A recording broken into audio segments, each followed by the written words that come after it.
Hello. According to the Old Testament, professed Christian priests who are not of Jewish heritage and who are not members of the Jewish tribe of Levi and direct descendants of Moses' brother Aaron absolutely could not be appointed or seen as legitimate priests or religious instructors. This can be confirmed at Exodus chapters 28 and 29. Does any Christian priest today have a disability? Well, according to the Old Testament, anyone with a disability would not be allowed to serve as a priest.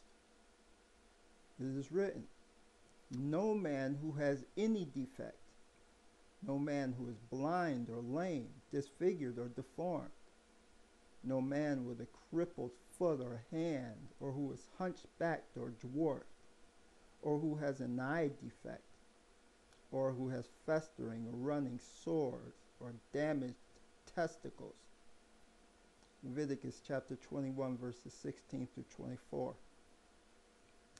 In fact, according to the Old Testament, if God's Jewish temple were still standing today, we Gentiles, including Christian ministers, priests, even the Pope, would not even be allowed very close to the actual temple or anywhere beyond the area that was called the court of the Gentiles. According to the Old Testament, we Gentiles were considered unclean. There were even stone markers placed around the temple, markers that are still in existence today, which explicitly warned that any Gentiles found within the bounds of the area that was called the court of Israel would be killed. The Apostle Paul was actually mobbed and was almost killed and was arrested by the Romans to rescue him from the mob and to save his life because he was merely accused of bringing Gentiles, specifically Greeks, into the temple area and thus defiling the holy place. You can read about that if you wish at Acts chapter 21 verses 27 through 36. What undeserved kindness and amazing grace has been bestowed upon us Gentiles by God and through his Son, Jesus Christ, and his Holy Spirit. Imagine, just imagine what our lives would be like, and the lives of all professed Christians in our level of spirituality, if, as the entire 10th chapter of the Bible book of Acts confirms, the only true God and Jesus Christ did not bless the Apostle Peter with the keys of the kingdom and God's Holy Spirit and the inspiration to basically reveal God's cancellation of the Old Testament restrictions against Gentiles. When the apostle was commanded to stop calling defiled what God has cleansed, specifically the people, the Gentiles, God has cleansed. Acts chapter 10 verse 15. And then commanded the apostle to go to the house of the Gentile Cornelius, to baptize Cornelius and everyone else that was gathered at his house. Now, those Gentiles had in fact been favorably recognized by the only true God and blessed with salvation,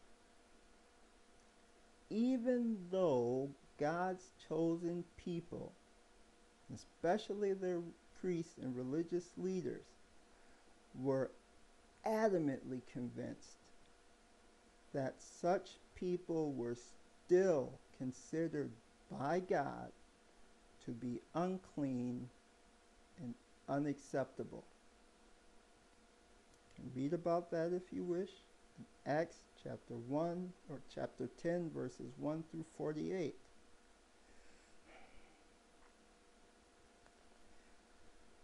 How sadly ironic it is then, and inappropriate, possibly intolerable from God's standpoint and Jesus' standpoint, that my fellow Christians especially would be so eager to and adamant about restricting the expansion of God's amazing grace to certain others in the same way that it was extended to us.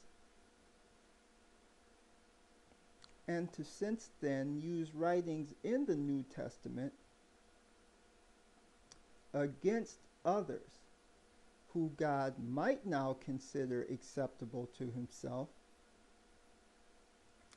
Since the time that the New Testament was written 2,000 years ago, just as certain scriptures in the Old Testament and the Mosaic Law were used in attempts to restrict the expansion of God's amazing grace to us.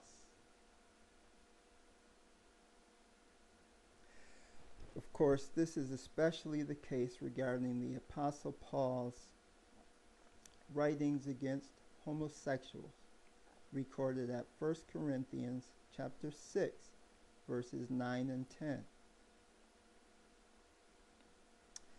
Here's a question.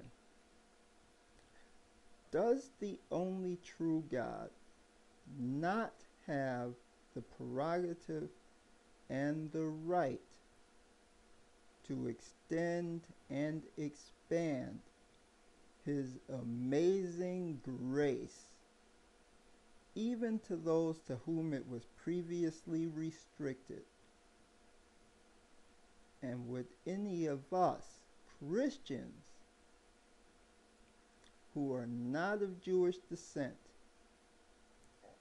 Gentiles, actually be Christians and have a relationship with the only true God if he did not do the very same thing for us 2,000 years ago?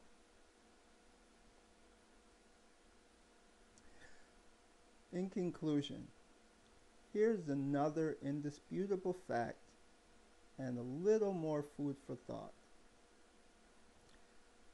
The only true God has never actually given secular human governments the right to determine or to restrict who can or cannot be regarded as married.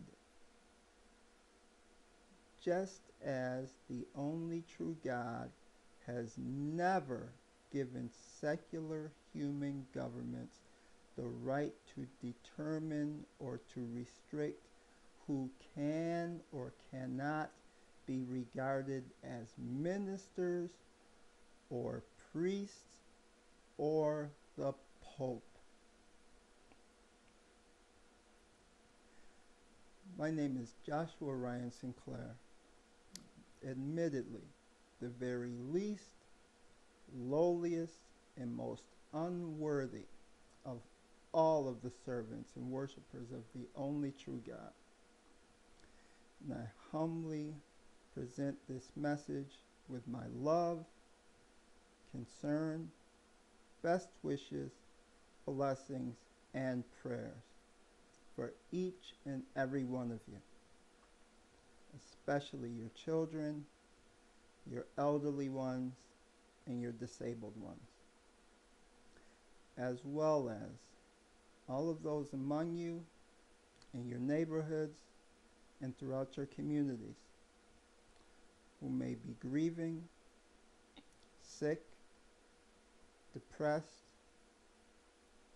lonely, neglected, abused, exploited, oppressed, the homeless, the hungry, as well as each and every one of you who may have loved ones or a loved one who is perhaps missing without a trace. From my family to yours, love, best wishes, and blessings. Shalom, agape, and assalamu alaikum. And I thank you for listening.